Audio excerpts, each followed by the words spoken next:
Hi guys! So get ready with me. Second day immersion ko today and ito pa yung look ko. So kailangan ko muna mag-ayos para naman habang nagtatabas ako dun, hindi ako haggard o versosa. So ayun, nakapag-prep pa lang ako ng face, nakapag-sunscreen and moisturizer na ako. Then, ayun na, mag-start na tayo mag-makeup. So, ito anong ginagawa ko, nagka-curl muna ako ng lashes. Para ready na siya para mamaya. Para ready na siya.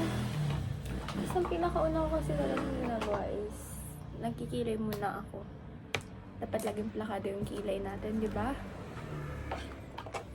As you can see, manipis kasi yung ditong part ng kilay ko sa kabila. Tapos dito naman okay siya. So, siya muna yung inuuna ko. Lalagyan ko muna siya ng onting color. Then, laline out na natin yung kilay. Para plakado.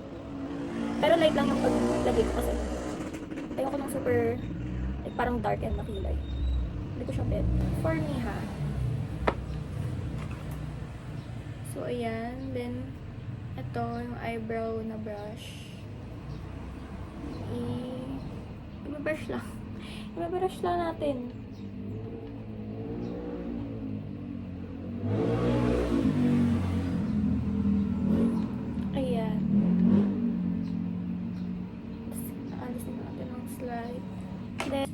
Then, open mo lang yung eyes mo, then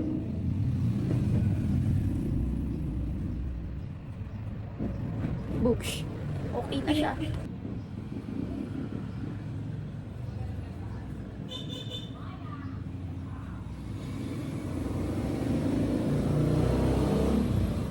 Ayun na, diba nakapalagay na ako ng contact lens. Gamit ko yung mas dark since black yung hair ko.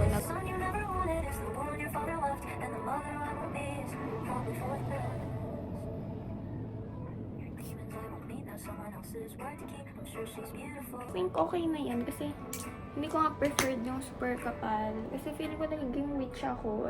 Gets niyo ba yun? Ano ba guys? Super, like, masaya naman yung immersion ko. Since second day ko pa lang naman. Yung first day ko is good naman yung immersion ng work immersion sa akin. Kasi nga, parang ina-assign kami sa mga kids. So, masaya siya. And me, mas bet ko na parang more on community kineme ang atake ng akin. Kasi yung nasa office ako, ano yung nakakatayo ng laway? Tapos wala ka pong makasamang like, kaklose mo, diba? Parang ang hirap mo. Sobrang boring. Anyways, yung shift ko nga pala. Is paghapon ako. And ang mas maganda din kasi, walking distance lang sa bahay. Next natin gagamitin. Skin tint lang siya. Siya na yung parang ginagawa kong pinaka foundation ko. Hindi nag-glide ko lang dyan. Then dito. Sana hindi masyadong madami. Since blendable siya masyado. Ayan. Then dito is ganyan lang. Manasin. Anong brand to? Face ko. Ganyan lang. Dump lang para hindi siya nagkikakey.